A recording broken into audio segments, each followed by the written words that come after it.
Hi, how are you? There's no review, by the way. I just said to the gang, I was like, do you know what? I am tired. Grab that Bentley, take me home. And thanks for stopping by, it's so kind of you. While you're here, make sure you subscribe to the Carbuyer YouTube channel and click on the bell. What? Sorry, no. Well, I can, yeah. Well, I can do a quick review if you want me to do a quick, I can do a quick review. All right, I'll do a quick review. Take me to a filming location.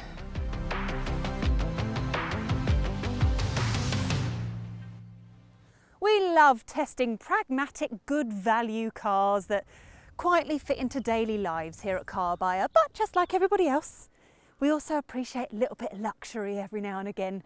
And when it comes to the Bentley Flying Spur, a lot of luxury. Now, if you are lucky enough to be on the market for a luxury limo like this, or you're just prepping your shopping list for when you win the lottery, stick around because we'll be finding out whether this is the one to buy.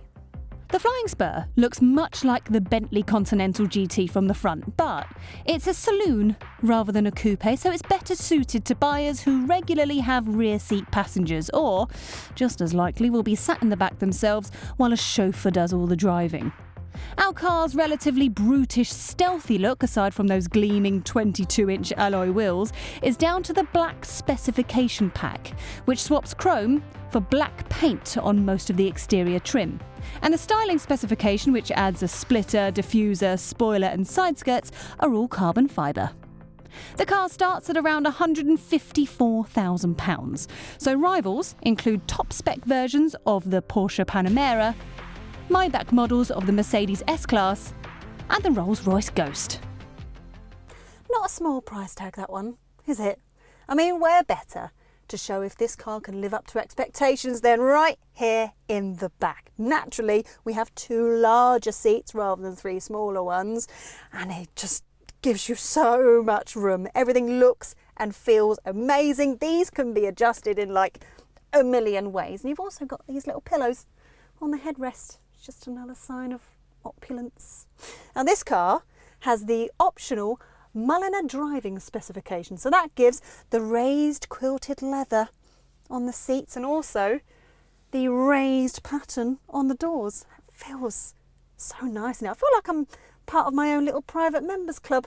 Oh, you've also got tech as well as the fancy materials and craftsmanship like this touchscreen remote control for the VIPs like myself sat in the back here. Now you can control climate control in here, you can control the heated seats and very important things like if the flying bee on the bonnet is on display or not. Just going to hide it quickly.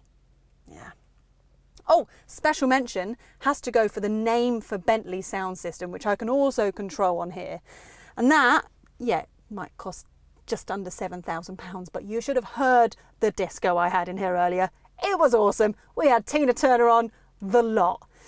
Well, anything else to mention? Oh, well, I mean, in case you were worried about what we had to sacrifice the middle seat for, well,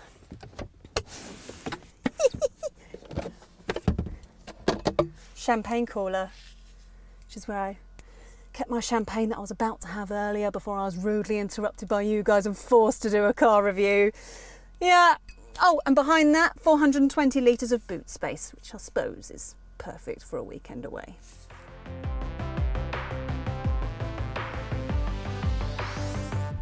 Now up here in the front, the experience is just as lavish.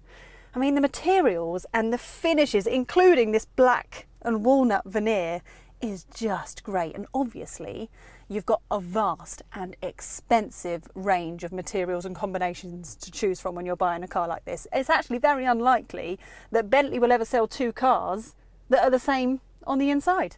The infotainment system is run by this 12.3-inch screen, which is perfectly easy to use. I'm sure many of you have seen this rotating display. It's generally very, very popular. Makes me feel like I'm James Bond. Of course it does, pop it. Problem is, you do have to pay extra money for that. £5,000 to be precise, but You do get to choose between having a nice veneer finish, or you can have the analog dials, or if you fancy the screen, put the screen back if you want to. Now this brings me nicely to the screen behind the steering wheel. It's fully digital and it looks great. I mean, I would like it to be a little bit more Bentley. I would like to have some sort of physical analog element to it. I wonder if they've got a suggestion box somewhere that's made out of like eucalyptus and marble or something. I mean, honestly, I'm nitpicking. That is just personal preference rather than anything actually being bad in here, because everything in here is absolutely wonderful. There are currently 2 models of the Flying Spur on offer. The W12 uses Bentley's famous 6-litre engine of the same name. It also has 626 brake horsepower and gets the car from 0 to 62 in 3.7 seconds, which is pretty incredible given that it weighs almost 2.5 tonnes. The V8 version was added a little bit later and uses VW Group's twin-turbo 4-litre engine with 542 brake horsepower and a 0 to 62 time of 4 seconds. It doesn't really feel any slower in a straight line than the significantly more expensive W12. The V8, like the one we've got here, is every bit as fast as the numbers would suggest. I mean, I know obviously this is a very big and heavy car, but the way it responds when you put your foot down is seriously impressive. You could be putting about at any speed, and all you've got to do is ask for a little bit of acceleration and it's just there instantly and effortlessly in one big wave. It's awesome. Now this Flying Spur has 4-wheel drive, which favours the rear wheels, but that doesn't mean it's going to lose any traction. It doesn't feel like it's going to lose any traction, despite how powerful the engine is. While not everything about this car is strictly logical, some buyers that would buy a car like this are used to having the best of the best, regardless of the price. But it does seem a little bit unnecessary to us to pay an extra £20,000 for the larger W12 engine when this V8 is so fast. One thing prospective owners could do with that 20 grand is put it towards the frequent and expensive trips to fill up the car's 90-litre fuel tank. Despite cylinder deactivation technology for both engines, which switches half the engine off when full power isn't required, the V8 model officially returns 22.2 miles per gallon with CO2 emissions of 288 grams per kilometre, while the W12 manages 19.1 miles per gallon with 337 grams per kilometre. Okay, so this car goes really fast in a straight line, but what's more amazing is how well this handles corners when you take them quickly or when you're changing direction. Now that is thanks to some very clever engineering, which includes air suspension and active dampers. Now that means that the Flying Spur remains very composed when you're taking bends. All-wheel steering helps in that regard as well. It helps improve manoeuvrability when you're moving a little bit slower, but also when you're cornering and going that little bit quicker. Our car is also helped by the fact that the V8 is a lot lighter than the W12 engine, 100 kilos to be precise, which, yeah, is pretty heavy.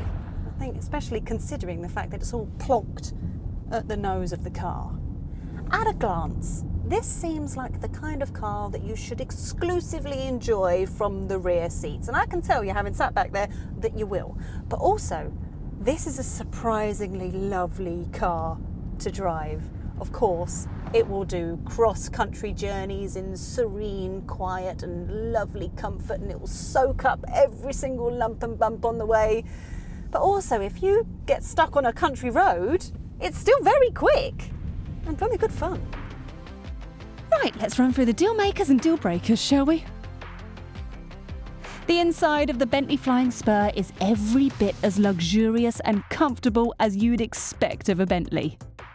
It's amazing that a car as big and heavy as this handles as well as it does. And both of the engines on offer are wonderfully powerful. There aren't many cars on the road that offer more space to passengers sitting in the back seats. From the price tag to the cost of options to paying for fuel, nothing about Flying Spur ownership comes cheap. There is no denying that this is an enormously expensive car, one that not many of us will be able to afford. I mean, this one is just over £200,000 once you factor all the options in. But also, this is extremely impressive. It does everything that you could possibly realistically dream it could do, and it does it very, very well. It is comfortable, it is fun to drive, it is luxurious, and it is refined. I mean, if you are after a luxury saloon like this one, I mean, this really is the best of its kind to buy. Now I am going to go and finish that champagne. If you found this video useful, then why not watch our BMW 7 Series review or our luxury cars playlist. Thanks for watching.